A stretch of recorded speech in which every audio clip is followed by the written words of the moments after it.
Welcome back to Mind Over Money from 10-Minute Money Mindset. This week on The Pulse, we covered what is actually happening to American household wealth right now. 5 straight weeks of market losses, the Dow in correction, $1.5 trillion gone in 60 days, and a recession model sitting at 49%. Today, we go one layer deeper, because when a financial shock like this arrives, most people do not just absorb the damage. They make decisions in response to the uncertainty that quietly adds to it. They log in, see a number that looks wrong, and feel an overwhelming urge to do something. They pause contributions. They move money to the sidelines. They wait for things to feel safer before investing again. Each of those decisions feels like caution.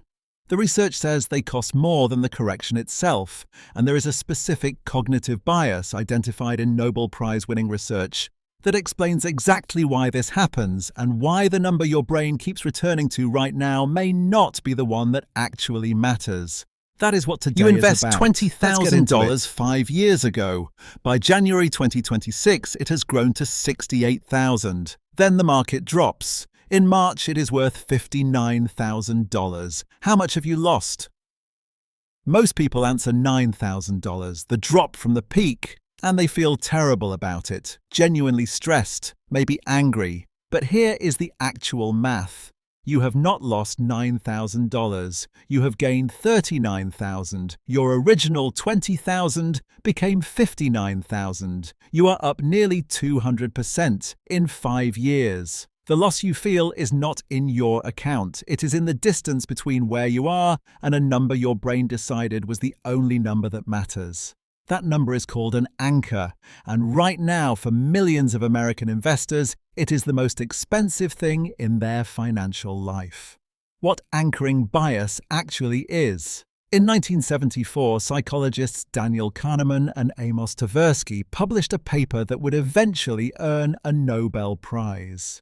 They were studying how people make judgments under uncertainty, and they ran a simple experiment. They asked participants to spin a wheel that could only land on 2 numbers, 10 or 65. Then they asked a completely unrelated question. What percentage of African countries are in the United Nations? The wheel had nothing to do with the answer. Everyone in the room knew that, and yet, people who spun 10 guessed around 25%. People who spun 65 guessed around 45%. A random number on a wheel, one that had no logical connection to the question, had contaminated their reasoning. They could not shake it, even when they knew it was arbitrary, even when it was obviously irrelevant. That is anchoring. The human brain latches onto a number it has encountered recently and uses it as a reference point for every judgment that follows, even when that reference point has no rational connection to the decision at hand. We do not choose to do this. We cannot turn it off. It is not a character flaw, it is how the brain handles uncertainty. It needs a starting point, and it grabs the most vivid, recent number it can find. Now apply that to a brokerage account in March 2026. The anchor is not your original contribution. It is the January high, the best number you ever saw on the screen, the moment your portfolio peaked. That number is burned into memory, and now every single number that follows it is being measured against it, consciously or not. What this looks like in everyday life.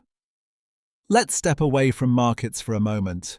Imagine you buy a used car for $15,000. You drive it for 3 years. It now has 80,000 miles on it, and a dealer has offered you $8,000. Reasonable? Fair. But before you went to sell it, you looked up what the car sold for brand new, $24,000. Suddenly, the $8,000 offer feels like robbery. You feel like you are giving it away, even though you paid $15,000, even though $8,000 is the real market price today. The $24,000 is your anchor, and it has made an objectively reasonable transaction feel emotionally intolerable. Now scale that feeling up. Apply it to a retirement account. Apply it to a number someone has been watching for years, watching it grow, watching it hit records, and then watching it fall. A 55-year-old teacher with $340,000 in her 401k in March 2026. In January, it was $385,000. The $385,000 is her anchor now. Every conversation she has with her financial advisor, every time she logs in, every dinner table discussion with her husband starts from that number. Not from what she originally saved, not from what the account was worth 3 years ago, from the peak. And here is what anchoring does to behavior. It freezes people. They wait for the number to come back before they do anything. They stop contributing because buying more feels like throwing money into a hole. They stop rebalancing because any reallocation feels like locking in a loss. They do nothing. Because any action is evaluated against an anchor that makes everything look like a bad move. This is called anchoring paralysis, and it is happening right now across millions of accounts. The irony is brutal. The people who need to act the least, which is most long-term investors, are frozen in place by a number that is no longer real. And the people who should stay put are sometimes the ones who cannot take the pressure and sell, locking in the very loss their anchor told them they already had. The correction inside the correction. This week, the CNN Fear and Greed Index hit 10 out of 100. The University of Michigan Consumer Sentiment Survey fell into the bottom first percentile of its entire recorded history. Wealthy investors, middle-income households, working families across the country are all registering the same thing: a deep, genuine feeling of financial loss. But here is what the headlines are not saying. American household wealth was $181.6 trillion in late 2025. That was a record that had never existed before in human history. It was built on a 2-year bull market, powered by AI optimism, historically low interest rates, and an economy that genuinely outperformed expectations. And millions of people anchored their entire financial identity to that number without realizing it.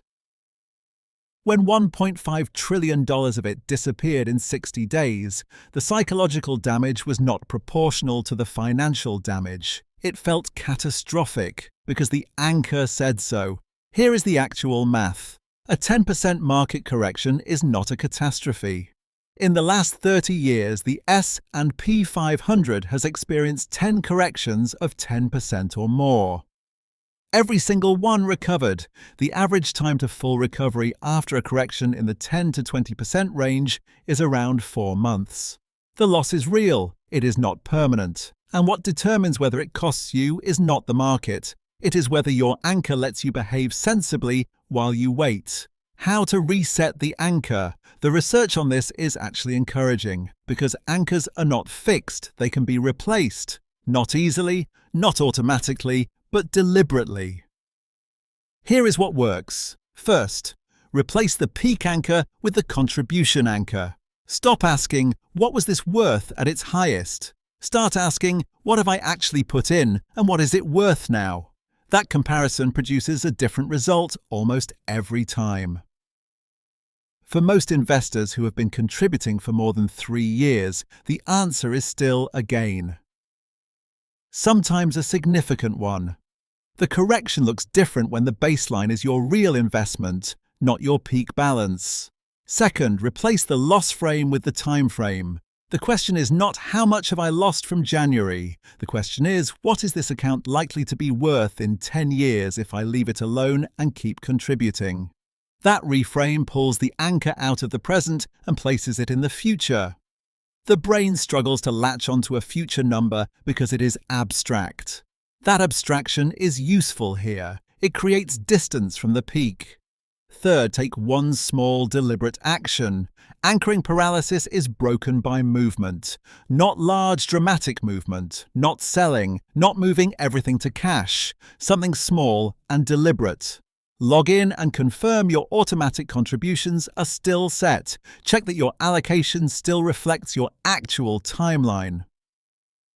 Write down the original amount you invested and what it is worth today. That is it. One small act breaks the freeze because it shifts you from passenger to participant. Back to the open loop. $20,000 invested 5 years ago, $68,000 at the peak in January, $59,000 today. By every measure that matters, that investor has done extraordinarily well, nearly tripled their money. Compounded patiently through a pandemic recovery, an inflation shock, and now a market correction driven by a war they could not have predicted. And they feel like they lost $9,000. That feeling is not wrong, it is just anchored to the wrong number. The market will recover, it always has. The question was never whether your portfolio would be okay. The question is whether the number living in your head right now will let you behave well enough to still be invested when it is. This Monday on The Pulse, the week's most important financial story reported straight. No frameworks, no solutions, just the truth of what is happening and why it matters. Like, subscribe, and hit that bell so you catch it the moment it drops. Thanks for listening, and see you next time.